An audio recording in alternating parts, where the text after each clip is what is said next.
그리고 지금부터는요. 북한 얘기를 좀 해볼 텐데요. 윤석열 전 검찰총장이 등장합니다. 먼저 기사가 먼저 하나 있습니다. 북한 매체, 그러니까 이 북한 대외 선전 매체예요. 윤석열 전 총장을 비판하는 풍자 꽁트를 올립니다. 약간 드라마 형식의. 그러면서 그 드라마가 목소리만 담겨있는 드라마 이 파일을 올려놨고요. 그리고 그 내용의 원고까지 같이 공개해놨어요.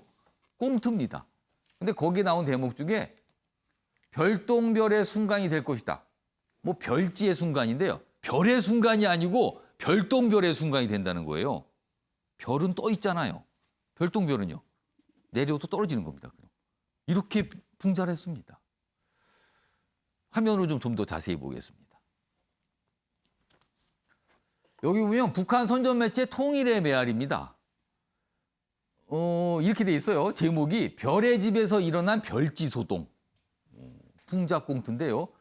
목소리 연기가 좀 나와요. 여기 보면 윤석열 전 총장과 윤석열 전 총장의 부인 뭐 이렇게 등장인물이 있는데요. 이런 얘기가 나옵니다. 뭐 당신도 반짝반짝했다 사라질지 어떻게 알겠나. 그럼 뭐 내가 뭐 별지란 말이야. 뭐 이런 식의 대화들이 진행이 되는데 자, 이거보다요. 직접 어떤 목소리로 이게 설명이 돼 있는지 들어보도록 하겠습니다. 별의 집에서 일어난 별지 소동. 요즘 남조선에서 윤석열이 별의 순간을 잡은 인물이라는 말이 나돌고 있다고 합니다. 그럼 그의 집으로 한번 가보는 것이 어떻습니까? 여보세요? 윤석열 전 총장을요? 미안하지만 제 남편은 지금 몸이 좀 불편해서... 네. 그럼 안녕히. 정말 시끄러워 죽겠네. 아고 어디서 온 전화야? 인터뷰 요청 전화가 온 걸 거절했어요. 아, 잘했어. 보나마나 뻔해요. 당신이 국민의힘에 입당하겠느냐, 삼지대에 나서겠느냐, 당신이 가붙을지 알고 싶어 몸살이군요. 아, 나야 어쨌든 천행으로 별의 순간을 붙잡았는데 이걸 놓칠 수 없지 않소. 한때 대선주자로 이름을 올렸다가 덜덩이같이 추락해버린 반기문처럼 당신도 반짝했다가 정당에 사라져버릴지 어떻게 알겠어요? 뭐 반짝했다가 사라진다고? 아니 그럼 내가 별지란 말이야? 예? 내 마음속에서까지 당신이 별지가 되어버리지 않길 바래요. 자자, 이거 왜 자꾸 별지 하면서 그래? 아, 내 우주의 기운을 다 모아서라도 진짜 별이라는 걸 기어코 증명하고야 말 테다. 그럼. 여보, 전화해요. 또 신문사 같아요? 자, 이젠 정말 시끄러워서 없다고 해. 별은 밤에만 뜨니까. 에이, 참. 지금이 밤이잖아요. 그럼 별이 사라졌다고 해. 알았어요. 여보세요?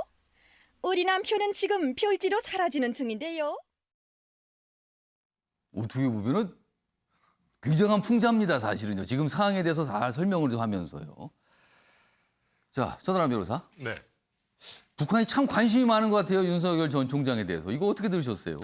그러게요. 굉장히 관심이 많고 뭐 제3지대로 가느냐, 직접 나서느냐. 지금 상황까지 다 설명을 하고 네, 있어요. 그 남한의 어떤 정치 상황을 사실 정확하게 어떻게 풍자로 담아내고 있는 것 같고요.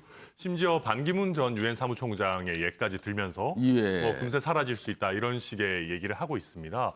저도 굉장히 관심도나 뭐 정확도 이런 게 높은 수준이라고 보이고요. 아마도 우리 북한 입장에서 보면 민주당의 정권이 조금 더 연장되기를 바라는 마음이 분명히 있을 수 있습니다. 아, 북한 입장에서는? 네, 아무래도 그렇게 해석을 하세요, 지금? 대화하기도 보시고? 편하고 윤석열 전 총장이 지금 여권에 대항하는 야권의 후보로서 가장 어찌 보면 존재감이 크고 또 북한 입장에서는 성향을 굉장히 알기 어려운 인물이에요.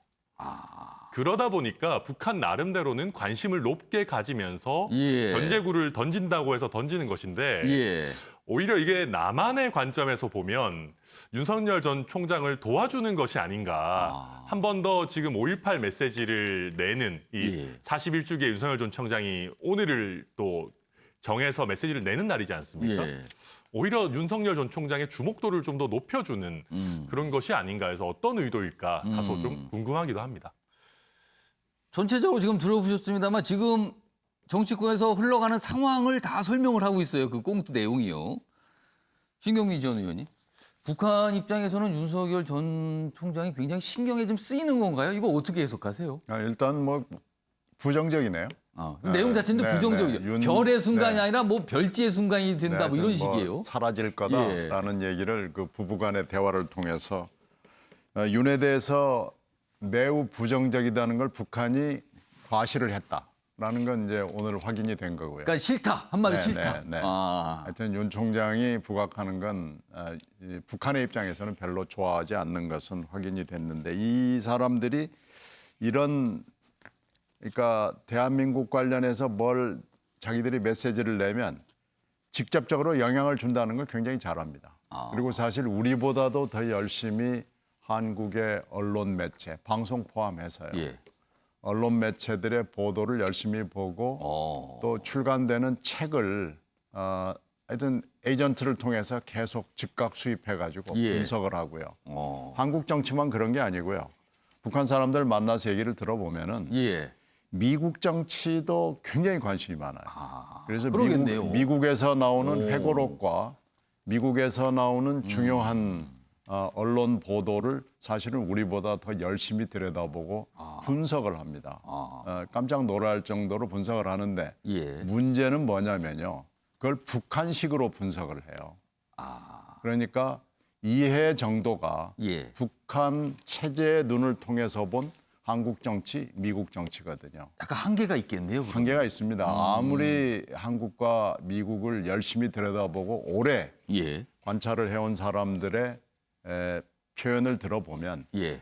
이 사람은 북한의 눈에서 벗어나지 못하는 거다라는 걸 금방 느낄 수 있거든요. 그럼 실체를 정확하게 못 볼 수도 있는데요. 그래서 이것도 보면은 이렇게 자기들이 하면 한국 정치에 영향을 준다는 걸 너무 잘 알기 때문에 예. 영향을 분명히 끼치려고 하는 건데요. 이 의도가 있다는 거죠, 네, 이거는. 의도가 분명히 있고 이게 이제 자기들 혼자 할 수 있는 일이 아니고 예. 결국은 최상층까지 결제를 맡아서 하는 일이고요. 그런 걸로 보면 이 북한은 한 몸으로 움직이는 때가 굉장히 많거든요. 예. 그래서 이게 시사하는 바가 큽니다. 어떻게 보면 북한이 이런 꽁트를 공개적으로 만들어서 대회에 보여주고 있다는 점도 굉장히 좀 이례적으로 보이고요. 그리고 윤석열 전 총장에 대해서 굉장히 관심을 갖는 것과 동시에 부정적이다 지금 입장이. 뭐 이런 것도 나타납니다. 배재호 교수님. 예. 아까 잠깐 얘기하셨는데 그렇다면 북한은 이번에 대선을 통해서 우리 대선을 통해서 정권이 연장되기를 바란다. 이렇게 해석이 되나요, 그러면은? 그렇습니다. 이제 기본적으로 북한은 보수 세력이 집권하는 걸 원하지 않죠. 이번에 이제 꽁투를 보면은 윤석열 전 총장의 정체성과 관련해서 예. 북한은 확실하게 보수 세력의 후보가 될 것이다. 이렇게 전망을 하고 있는 것 같아요.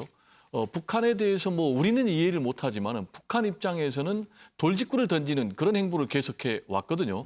자신들의 셈법에 의해서 평가를 하고 계산을 하는 것이죠. 예. 실제로 이제 북한 입장에서 보면은 예외적인 그런 이제 노태우 정권 같은 경우도 있었지만은 이명박 박근혜 전 정권의 경우도 보수 정권이 집권을 하니까 결국 이제 남북 관계가 대결적 적대적 국면으로 갈 수밖에 없지 않느냐. 예. 그렇지만은 문재인 정권에 들어와서 결국 이제 한반도 평화 프로세스, 평화 상생 공존의 정책으로 가면서 사상 처음으로 북한과 미국의 정상들이 만나서 회담을 했지 않습니까? 예. 그리고 또 역시 이제 진보 정권에서 보면은 김대중 전 대통령 남북 정상회담 가졌고 또 문재인 대통령도 남북 정상회담 가졌지 않습니까? 예. 그런 것을 볼 때 결국은 북한에서는 보수 정권이 들어설 경우에는 자신들이 원하는 그런 국면의 남북 관계, 예. 더 나아가서는 북미 관계도 전망이 안 되기 때문에 예. 결국 이제 윤석열 전 총장을 비롯한 보수 세력의 집권을 반대하는 그런 목소리를 노골적으로 낸 것이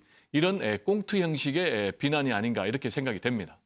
장희찬 평론가. 그럼 북한의 이런 꽁트를 보니까 윤석열 전 총장은 보수 대선 주자로 북한에서 공인을 받은 셈입니까? 그럼 이걸 어떻게 해석해야 됩니까? 아마 윤 전 총장 입장에서는 이렇게 예. 꽁트까지 내준 북한 매체 상당히 고마워하지 않을까 싶어요. 고맙다. 네, 본인이 내심 아직까지는 본격적 정치 선언을 안 하고 있는데 예. 사실상 대선 출마를 기정사실화해주면서 더군다나 보수 진영, 집토끼들이 보기에 북한이 비판하니까 윤 전 총장 정체성 의심할 필요가 없겠다. 이런 생각을 하게 만들어줬거든요. 그리고 하나의 단서가 더 있었죠. 윤석열 전 총장이 MB 정부의 김성한 전 외교부 차관과 외교안보정책 관련된 통화를 많이 나눈 내용이 언론에 보도가 됐었는데 예. 그때 드러났던 윤석열 전 총장의 북한에 대한 시각은 굉장히 부정적이었습니다. 이를테면 북한의 거듭된 미사일 발사가 핵 탑재를 위한 것이 아니냐 이런 질문을 김성한 전 차관에게 했다고 알려지고 있고 예. 강력한 한미일 동맹을 기반으로 해서 이 북한을 압박하는 그러한 외교를 해야 된다는 발언도 나온 것으로 알려지고 있어요. 예. 또 북한 입장에서는 이런 이야기를 듣다 보니 윤 전 총장이 대통령이 되면 북한에 대한 대북 제재 수위가 더 강해지겠구나라는 생각을 할 수밖에 없을 겁니다. 그런데 이런 식으로 윤석열 전 총장 본인은 그리고 이번에 여러 가지 이 5.18 메시지나 그 이전의 행보 등을 통해서 중도층 지지가 높은데 지금 오히려 윤석열 전 총장이 받는 도전은 중도층 민심 뺏기는 게 아니라 보수층 내부에서 홍준표 전 대표나 이런 분들이 예. 진짜 보수가 맞냐 공격을 하고 있거든요. 예. 그런데 북한이 나서서 저 사람 보수 정치인이다 이렇게 공언을 해주는 게 윤 전 총장의 정치 행보로 봤을 때는 오히려 상당한 도움이 되는 그러한 메시지가 북한 쪽에서 나온 게 아닌가 싶습니다. 그러니까 북한은 뭔가 영향을 주기 위해서 이런 꽁트를 만들어서 공개를 했는데 윤석열 전 검찰총장 개인으로 봤을 때는 오히려 이게 도움이 될 수도 있다. 뭐 이런 분석이 되네요. 오늘 좀 나오는 거 보면은요. 아무튼 어떻게 보면 굉장히 이례적이에요. 이런 꽁트까지 맞는 걸 보면은요. 북한이 관심이 참 많구나. 뭐 이런 걸 볼 수 있는 것 같습니다. 자, 아침에 매일경제 지금 시각을 보니까요. 오전 8시 50분을 좀 빠르게 지나고 있습니다. 여러분께서는 생방송 아침엔 매일경제를 보고 계십니다.